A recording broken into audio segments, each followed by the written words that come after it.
हमारे साथ आज स्टूडियोज़ में मौजूद है रैंकिंग में नंबर 1 एमेच्योर स्टार गोल्फर साद हबीब। उनके साथ भी हम चिट चैट करेंगे, लेकिन सबसे पहले मैं उनके बारे में उनका इंट्रोडक्शन करवा देती हूँ। उनकी खासियत जनाब ये है कि उन्होंने सिर्फ 7 साल की उम्र में गोल्फ खेलना शुरू कर दिया था और 11 सालों में 4 टाइटल अपने नाम उन्होंने कर लिए हैं अब तक। बरतानिया में, जापान में, वियतनाम, थाईलैंड समेत 8 ममालिक अब तक वो टूर कर चुके हैं और अब जनाब अमेरिका की तैयारी में हैं, जहां IMG वर्ल्ड जूनियर चैंपियनशिप में वो हिस्सा लेने जा रहे हैं। वेलकम करेंगे सबसे पहले साद हबीब हमारे साथ मौजूद है, उनसे चिट-चैट का आगाज करते हैं। साद, सबसे पहले वेलकम और I hope you are doing well. Obviously जिस तरह से अब तैयारियां भी चल रही होंगी, तो साद सबसे पहले तो मैं चाहूँगी कि आप मुख्तसरन ब्रीफली हमें अपनी जर्नी के बारे में बताएं कि किस तरह से पहले शौक़ कैसे आया, इंटरेस्ट कैसे डेवलप हुआ। जैसे मैंने आगाज़ में बात की, क्रिकेट एक ऐसा स्पोर्ट है जिसके बारे में हम देखते हैं हर गली मोहल्ले में क्रिकेट खेली जाती है। इंटरेस्ट हमारा डेवलप हो गया है और हम बीइंग पाकिस्तानी हम जानते भी क्रिकेट को ही हैं। तो मैं गोल्फ में जानना चाहूँगी पहले कैसे इंटरेस्ट डेवलप हुआ। जी, मैंने गोल्फ स्टार्ट की थी 2010 में अराउंड। अब मुझे 13 ईयर्स हो गए गोल्फ खेलते हुए माशाल्लाह। और ये हमने स्टार्ट की थी स्वात में। तो इंटरेस्ट इस तरह डेवलप हुआ कि स्वात में एक बहुत अच्छा गोल्फ कोर्स है, आपके बहुत अच्छे माउंटेन व्यूज़ के बीच में 18 होल्स गोल्फ कोर्स था 2010 में। तो वहाँ पे हमारे एक कोच थे इमदाद हुसैन। तो उन्होंने मुझे कहा कि आप गोल्फ स्टार्ट करें क्योंकि बहुत डिफरेंट और यूनिक स्पोर्ट है। जिस तरह बाकी स्पोर्ट्स में हम टीम स्पोर्ट्स खेलते हैं, ये एक इंडिविजुअल लेवल स्पोर्ट है, यानी जो रिज़ल्ट्स आएंगे आपकी अपनी पर्सनल एफर्ट्स की बेस पे आएंगे। तो पापा का भी कुछ इंटरेस्ट था और मेरा अपना था, तो वहाँ से जाके मैंने गोल्फ पिकअप की थी 2010 में। अरे ज़बरदस्त। अच्छा, अभी तक अचीवमेंट्स की बात कर लेते हैं। अचीवमेंट्स क्या क्या रही नेशनल लेवल पे, इंटरनेशनल कैसा एक्सपीरियंस रहा खेलने का? जी, अचीवमेंट्स मेरी रिसेंटली पिछली 4 कंसेक्टिव विन्स हैं मेरी, जिसमें मेरे पंजाब एमेच्योर, सिंध एमेच्योर, 2 फोल्डो सीरीज़ और रिसेंटली अभी यहाँ DHA में SGA जूनियर हुआ उसमें भी। तो इनकी मेरी क्योंकि वर्ल्ड रैंकिंग काफ़ी बेहतर हो गई है, तो मुझे इनवाइट आई है by world junior championship IMG से, जो सैन डिएगो में हो रही है 9 जुलाई से। वो one of the biggest golfing events है, जूनियर गोल्फिंग इवेंट्स अंडर 18 जो हर साल सैन डिएगो में होता है। तो इंशाल्लाह इस दफ़ा रिप्रेजेंट करने जाऊँगा। कब से तैयारी चल रही है उसकी? तैयारी तो पिछले साल से चल रही है, क्योंकि मुझे पता था कि अगर मैं अपनी गोल्फ वर्ल्ड रैंकिंग एक सर्टेन स्पॉट पे ले आऊँ तो मुझे उसकी एग्जेम्पशन मिल जाएगी उस टूर्नामेंट की। तो due to my efforts of myself और मेरे फादर की, तो हमने वो एक रैंकिंग अचीव की है और मुझे वहाँ से इनविटेशन आई है IMG से, तो वो मैं खेलने जाऊँगा। पाकिस्तान में गोल्फ की अगर हम बात करें, कहाँ पर रैंक करेंगे? क्या आपको लगता है कि अभी कहाँ पर हमें काम करने की ज़रूरत है गोल्फ में? जी, पाकिस्तान में गोल्फ अब बहुत इमर्जिंग स्पोर्ट हो रही है आहिस्ता आहिस्ता लोगों में। और जो यूथ है उनमें काफ़ी सेंस आ गई कि गोल्फ एज ए स्पोर्ट क्या है। लेकिन कुछ एरियाज़ हैं जहाँ पे पाकिस्तान लैग करता है गोल्फ में। जैसे आप कोचिंग फैसिलिटीज़ देख लें। अब कोई अगर यूथ है या कोई नया बंदा जो गोल्फ स्टार्ट करना चाहता है, वो उसको गोल्फ क्लब तो एक्सेसिबल है, लेकिन जब वो गोल्फ क्लब में जाता है तो आगे जो कोच है या जिससे उसने कोचिंग लेनी है वो अवेलेबल नहीं है।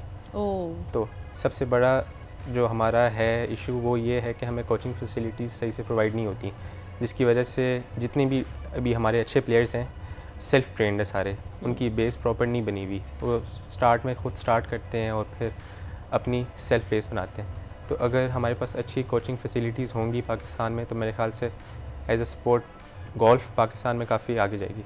और पाकिस्तान में अभी आपने जहाँ पे भी गोल्फ खेली है, आप क्या समझते हैं सबसे बेहतरीन इस वक्त फैसिलिटीज़ कहाँ पर हैं? और दूसरी चीज़ ये कि अगर हम वैसे इंटरनेशनली और पाकिस्तान का अगर मुवाजना करें तो कितना डिफरेंस आपको नज़र आता है? जी, पाकिस्तान में अभी अराउंड मेरे ख्याल से 2 गोल्फ कोर्सेज हैं जो वर्ल्ड स्टैंडर्ड को मीट करते हैं। One is in DHA Multan which is Romanza, जो सर निक फोल्डो ने डिज़ाइन किया है रिसेंटली, और वो साउथ एशिया का सबसे बड़ा गोल्फ कोर्स है इन पाकिस्तान। एंड सेकंड इज़ राया इन लाहौर। तो ये 2 गोल्फ कोर्सेज हैं जो आपको बहुत अच्छी गोल्फिंग फैसिलिटीज़ प्रोवाइड करते हैं, जो इंटरनेशनल लेवल को मीट करते हैं। उनकी आप प्रैक्टिस फैसिलिटीज़ देख लें, उनकी आप ड्राइविंग रेंज देख लें, हर चीज़ कोचेज़ पाकिस्तान बेस्ड है यहाँ पर? जी, कोचेज़ हैं पाकिस्तान बेस्ड। पाकिस्तान में जो कोचेज़ हैं ना, वो आपको जो बिगनिंग लेवल है ना उस पर आपको ट्रेन करते हैं। लेकिन सपोज़ अब एक प्लेयर है जो प्रो कन्वर्ट हो गया, जो एलीट लेवल पे गोल्फ खेल रहा है पाकिस्तान की तरफ से, वो अगर कोचिंग लेना चाहता है पाकिस्तान वाले गोल्फ कोचेज़ से, तो वो गोल्फ कोचेज़ का जो लेवल है वो उनको मीट नहीं करता। अब मैं अगर सपोज पर्सनली किसी गोल्फ कोच के पास जाऊंगा पाकिस्तान में, तो हार्डली मेरे ख्याल से 1 या 2 हैं जो सर्टिफाइड हैं जिनसे मैं कोचिंग ले सकता हूँ। उसके अलावा और कोई आपको गोल्फ कोच एक्सेसिबल नहीं है पाकिस्तान में जिनसे आप ट्रेनिंग ले सकें। तो खुद का प्लान है कि कोई ऐसी एकेडमी, क्योंकि ऑब्वियसली अब आपके अपना भी एक्सपीरियंस हो चुका है, और why don't you coach yourself? Golf क्योंकि एक ऐसी स्पोर्ट है कि आपको मेंटल फिटनेस के साथ अपनी मेंटल ट्रेनिंग पे भी बहुत एफर्ट करनी पड़ती है। और पीजीएफ उसके लिए हमारी जो पाकिस्तान गोल्फ फेडरेशन है उन्होंने रिसेंटली एक समर कैंप भी रखवाया था जिसमें काफ़ी जूनियर गोल्फर्स ने पार्टिसिपेट किया था, जो कि एक अच्छा इनिशिएटिव था जूनियर गोल्फ के लिए। तो मेरे ख्याल से अगर इस तरह के इवेंट्स और करवाते रहेंगे, हम टूर्नामेंट्स कराएंगे, समर कैंप्स रखवाएं लोगों के लिए, तो काफ़ी बेहतर होगा गोल्फ के लिए पाकिस्तान। अच्छा, गोल्फ के अगर हम बेसिक रूल्स की बात करें, क्योंकि मैं चाह रही हूँ कि मुझ समेत वो लोग जो गोल्फ से इतने नहीं वाकिफ़ हैं उनके लिए 3 बेसिक सिंपल रूल्स। जी, गोल्फ का सबसे फंडामेंटल रूल तो यही है कि आपने कम से कम शॉट्स में जो गोल्फ बॉल है उसको आपने होल में डालना है। राइट, फर्स्ट ये हो गया। सेकेंडली ये होता है कि जिधर बॉल पड़ी होगी आपने उधर से ही खेलना है, यानी play the ball as it lies. उसको आप लाई को इम्प्रूव नहीं कर सकते, आपकी किसी बड़े रफ़ में चली गई है, बड़े घास में चली गई है, क्योंकि डिफरेंट ऑब्स्टिकल्स बनाए होते हैं गोल्फ कोर्स में, बंकर्स होते हैं, हैज़र्ड्स होते हैं, ओबी होती है आउट ऑफ बाउंड, तो डिफरेंट चैलेंजेस होते हैं जहाँ से आपने उनको बचाना है और अपनी बॉल को आपने फेयरवे में रख के स्ट्रेट मारना है। और फिर डिफरेंट कोर्स कंडीशंस होती हैं, वेदर आपको अफेक्ट करता है, आपकी जो एटमॉस्फेरिक प्रेशर है वो अफेक्ट करता है, हाइट, सी लेवल से कितना ऊंचा है गोल्फ कोर्स वो डिपेंड करता है, एयर इफेक्ट होता है, तो काफ़ी चीज़ें हैं जो कंबाइन करके गोल्फ को डिफ़िकल्ट बनाती हैं। Okay, nice. अच्छा Saad, let's talk about your routine.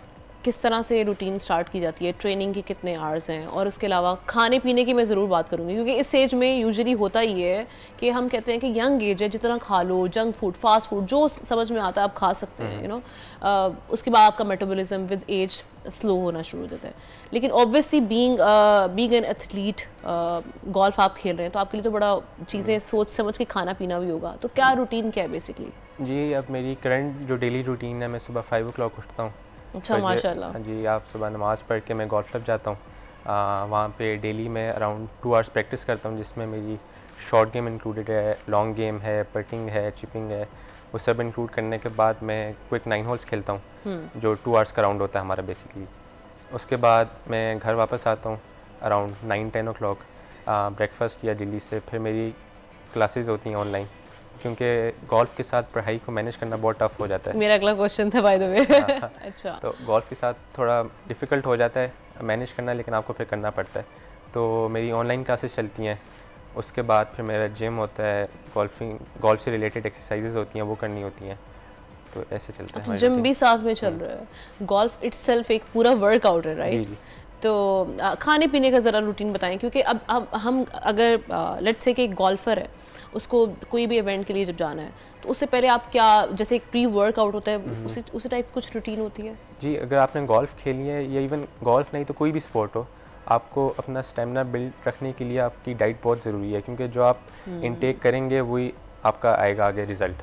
तो गोल्फ में आपकी अच्छी डाइट लेना बहुत ज़रूरी है, स्पेशली जैसे हम बाय फ्रीक्वेंटली ट्रैवल करते हैं, तो हमने अपने साथ bananas, milk, dates, dry fruits, इस तरह की प्री वर्कआउट रखे होते हैं जो हम राउंड स्टार्ट करने से पहले इनटेक करते हैं, क्योंकि कई जगह ऐसी होती हैं जहाँ पे ह्यूमिड लेवल बहुत ज़्यादा होता है, या जो वेदर है वो बहुत एक्सट्रीम होता है, तो उसमें खेलने के लिए आपकी बॉडी को फुली एनर्जाइज्ड होना बहुत ज़रूरी होता है to perform at it best. Oh nice. अच्छा, अभी जो अगर हम बात करें गोल्स की, क्योंकि ऑब्वियसली हर एथलीट ने, हर इंसान ने इटसेल्फ कोई ना कोई अपनी गोल सेट की होते हैं, आपका मिशन क्या है अल्टीमेट, और कहाँ तक पहुँचना है, कहाँ तक देख रहे हैं अपने आप को? जी, अभी करंटली तो मैं एमेचर एज ए नंबर 1 अल्हम्दुलिल्लाह बन गया हूँ, ज़बरदस्त। और आगे मेरा गोल है कि मैं पाकिस्तान को इंटरनेशनल लेवल पर रिप्रेजेंट करूँ, क्योंकि हमारी डिफरेंट टूर्स हैं इंटरनेशनल लेवल पे, एशियन टूर है, यूरोपियन टूर है, फिर जो सबसे टॉप एलीट टूर है वो हमारा बीजे टूर है। तो मैं प्लान कर रहा हूँ कि नेक्स्ट 2 ईयर्स में मैं प्रो कन्वर्ट करूँ क्यू स्कूल देने के बाद, उसके बाद पाकिस्तान को रिप्रेजेंट करूँ टूर्स पे। Good luck for that. घर की सपोर्ट कितनी ज़रूरी होती है, क्योंकि ऑब्वियसली एक प्रेशर तो होता है स्टडीज़ का भी कि भाई आप जब आप इस 7 साल में आपने स्टार्ट किया होगा, तब तो ख़ास तौर पे फैमिली कहती होगी कि नहीं थोड़ा सा आप ज़रा पढ़ाई पे भी तवज्जो दें, तो किस तरह से मैनेज किया है? जी, मुझे स्टार्ट से ही मेरे पेरेंट्स की काफ़ी सपोर्ट रही थी गोल्फ में, क्योंकि गोल्फ एक ऐसी स्पोर्ट है जिसमें आपका बहुत टाइम कंज्यूम होता है। आपके जो एक राउंड है वो 7-8 आवर्स का होता है, आपका हाफ डे एक टूर्नामेंट में निकल जाता है। तो उसके साथ आपने अपनी पढ़ाई को मैनेज करना, अपनी डेली रूटीन को साथ लेके चलना, गोल्फ को लेके चलना बहुत डिफ़िकल्ट हो जाता है। लेकिन मुझे स्टार्ट से ही पेरेंट्स ने काफ़ी इंकरेज किया इसको साथ लेके चलने में, तो काफ़ी अच्छा रहा। चलें, ये तो ज़बरदस्त है। Thank you so much. साथ सब्सक्राइब करें और बेल दबाएं ताकि कोई खबर रह न जाए।